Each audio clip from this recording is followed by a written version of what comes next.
कोपरगाव तालुक्यात शुक्रवारी दिनांक 22 मे रोजी सायंकाळी 7च्या सुमारास अचानक विजांच्या कडकडांसह मुसळधार पाऊस आणि सोसायट्याच्या वाऱ्याने दैना उडवली असून अनेक घरांचे पत्रे उडून गेले तर काही घरांच्या भिंती कोसळल्या आहेत। त्यामुळे अनेक कुटुंबाच्या संसारोपयोगी वस्तू उघड्यावर पडल्या। तसेच फळबागांचे आणि उघड्यावर ठेवलेल्या कांद्यांचे मोठे नुकसान झाल्याने शेतकऱ्यांचे आणि नागरिकांचे मोठे आर्थिक नुकसान झाले आहे। सदर नुकसानीची माहिती घेऊन आमदार आशुतोष काळे यांनी महसूल आणि कृषी विभागाला वादळाने झालेल्या नुकसानीचे तातडीने पंचनामे करण्याच्या सूचना दिल्या आहेत।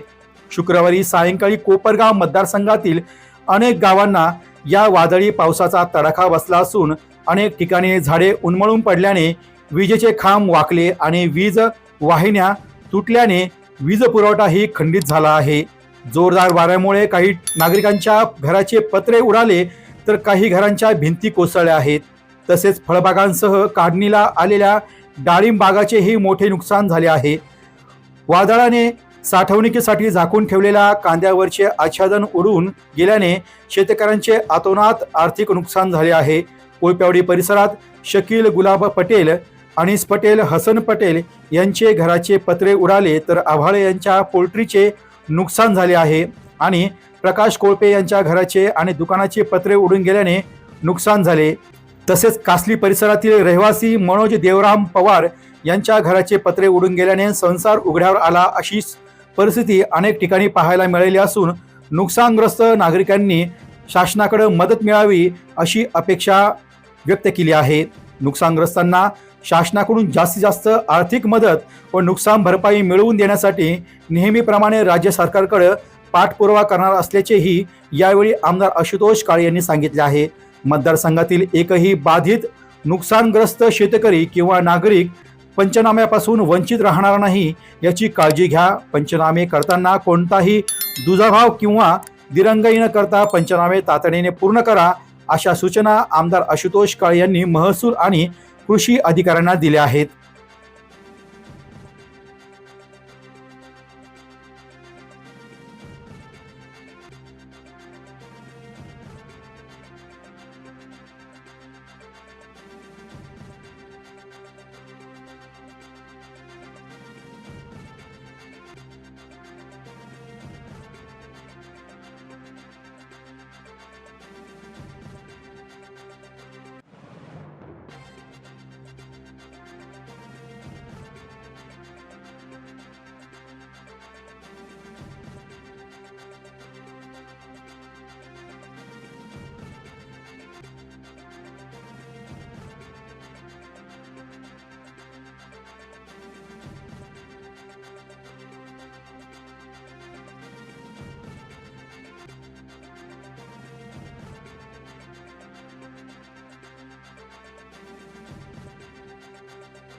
डी न्यूज वृत्तवाहिनी सामाजिक, शैक्षणिक, राजकीय, धार्मिक, सहकार, सांस्कृतिक, कृषी या सर्व चालू घडामोडींचा वेध घेणारी वृत्तवाहिनी डी न्यूज वृत्तवाहिनी, वेध वर्तमानाचा।